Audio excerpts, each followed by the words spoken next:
Om Swastiastu. Assalamualaikum warahmatullahi wabarakatuh. Salam sejahtera untuk kita semua. Shalom, nama budaya, salam harmoni. Baik, di sini saya akan menyampaikan review materi mata kuliah teori dan praktikum konseling postmodern yang diampu oleh Dr. Kadek Surenate SPD MPD Kons dengan Ibu Kadek Ari Dwi Arwati SPD MPD. Baik, sebelumnya perkenalkan nama saya Niwayan Yuni Arsita dengan NIM 20110110009 dari kelas BKA. Nah, pada kali ini topik pembahasan dari saya yaitu tokoh teori konseling postmodern. Yang kedua, konsep teori konseling postmodern. Dan yang ketiga, implementasi teori postmodern di sekolah. Yang pertama ada tokoh teori konseling postmodern. Tokohnya yang pertama ada Inso Kimball, seorang pengembang dari pendekatan solusi terfokus. Sampai kematiannya pada tahun 2007, dia adalah Direktur Brief Therapy Family Center di Milwaukee, Wisconsin. Sebagai pemimpin dalam praktek terapi singkat solusi yang terfokus, dia memberikan workshop di Amerika Serikat, Jepang, Korea Selatan, Australia, Denmark, Inggris, dan Jerman. Yang kedua ada Steve D. Sasser. Adalah salah satu pelopor terapi singkat solusi terfokus. Beberapa tahun ia adalah direktur penelitian di Brief Therapy Family Center di Milwaukee, di mana terapi singkat solusi yang terfokus dikembangkan.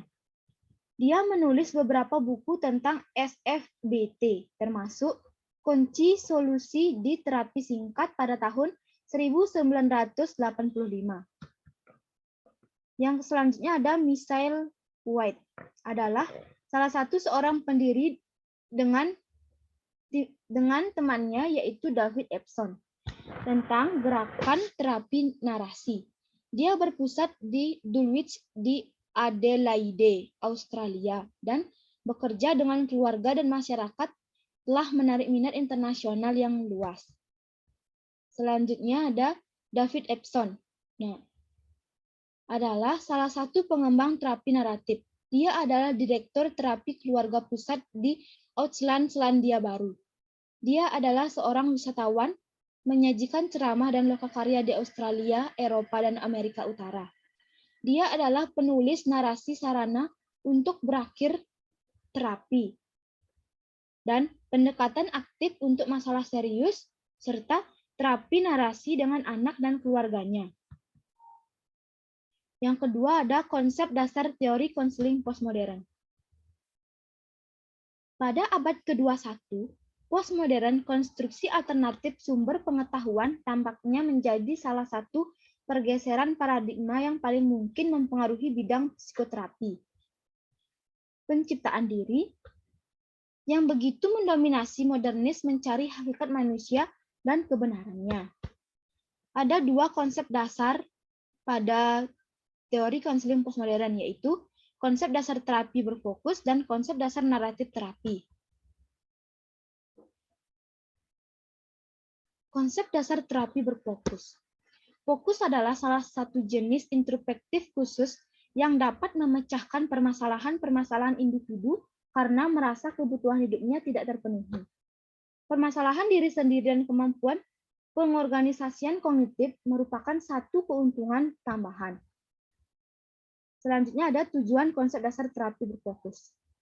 Tujuan yaitu yang pertama ada pemahaman diri sendiri atau introspeksi. Yang kedua ada pengorganisasian cara berpikir kognitif yang lebih logis dan rasional. Yang ketiga mengubah perilaku yang tidak sehat dan menjadi sehat. Yang keempat memulihkan indera perasa pada satu keadaan yang terbuka dan optimal. Yang kelima ada membantu klien membangun visi yang dipilih untuk masa depan mereka. Yang keenam ada membantu klien membawa kesuksesan sekecil apapun ke dalam kesadaran mereka. Dan yang ketujuh ada membantu klien untuk mengulang keberhasilan yang pernah mereka lakukan. Yang ke-8 ada membantu klien mengidentifikasi perubahan-perubahan yang diinginkan klien terjadi dalam kehidupan mereka yang terus terjadi.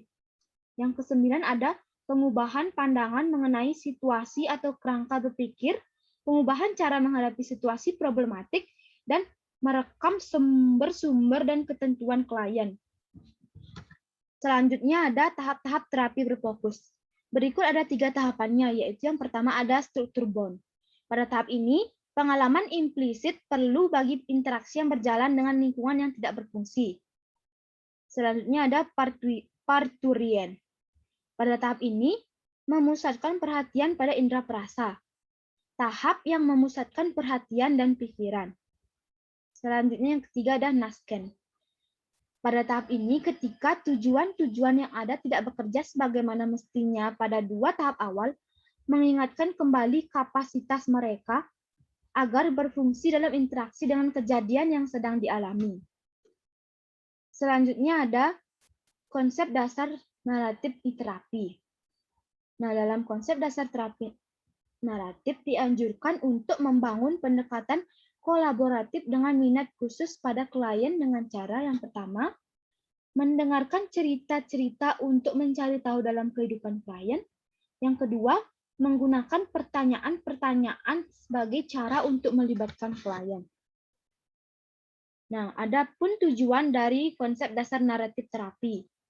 Tujuan umum konseling naratif terapi adalah membawa konseli agar dapat menggambarkan pengalaman mereka dalam bahasa baru dan segar. Dalam hal ini, dilakukan sampai klien menemukan pandangan baru. Bahasa baru ini memungkinkan klien untuk mengembangkan makna baru bagi pikiran bermasalah, perasaan, dan perilaku. Nah, selanjutnya ada fungsi dan peran naratif terapi.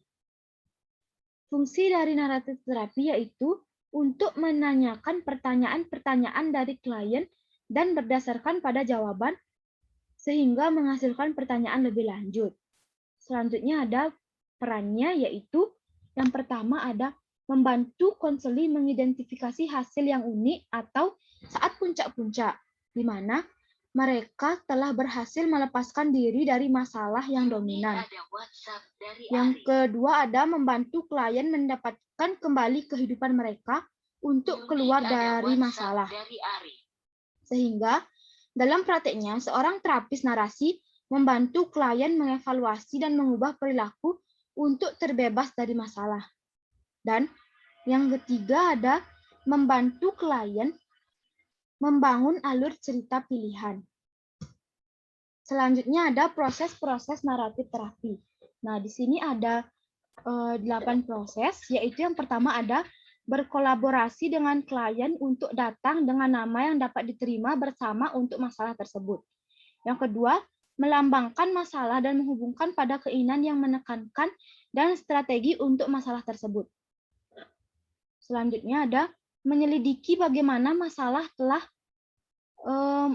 mengubah, mendominasi, atau mengecilkan hati atau mengecewakan klien. Dan yang keempat, mintalah klien Anda untuk melihat ceritanya dari perspektif yang berbeda dengan menawarkan makna alternatif dari peristiwa yang dialaminya.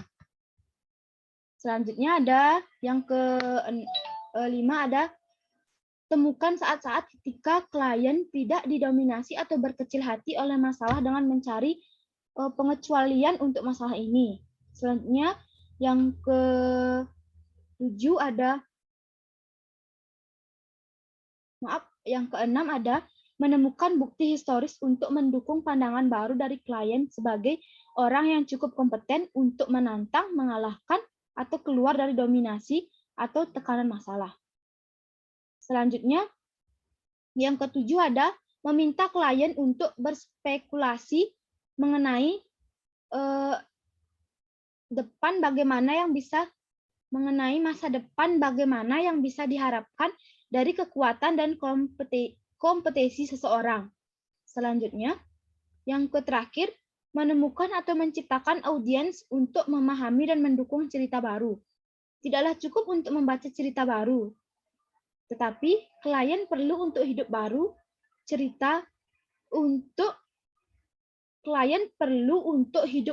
cerita luar terapi. Nah, ada pokok pembahasan yang terakhir yaitu ketiga, yaitu implementasi teori postmodern di sekolah. Nah, dalam implementasi postmodern di sekolah ini bisa diimplementasikan dengan melakukan konseling karir postmodern di sekolah. Nah, menurut Youngs, Wallace, dan Pauline pada tahun 2002, mengindikasikan bahwa hal terpenting dalam konseling karir adalah interpretasi yang melibatkan pemahaman pengalaman klien. Ketika klien menceritakan kisah hidup mereka, konselor dan klien secara spontan menginterpretasikan cerita dalam usaha pembentukan arti.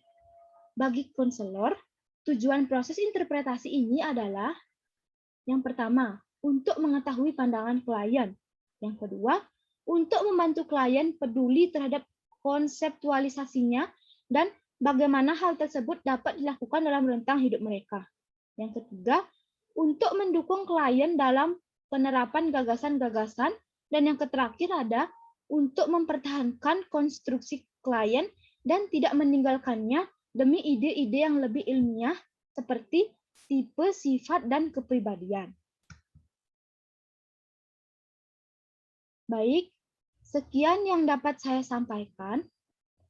Mohon maaf jika ada salah kata dari saya.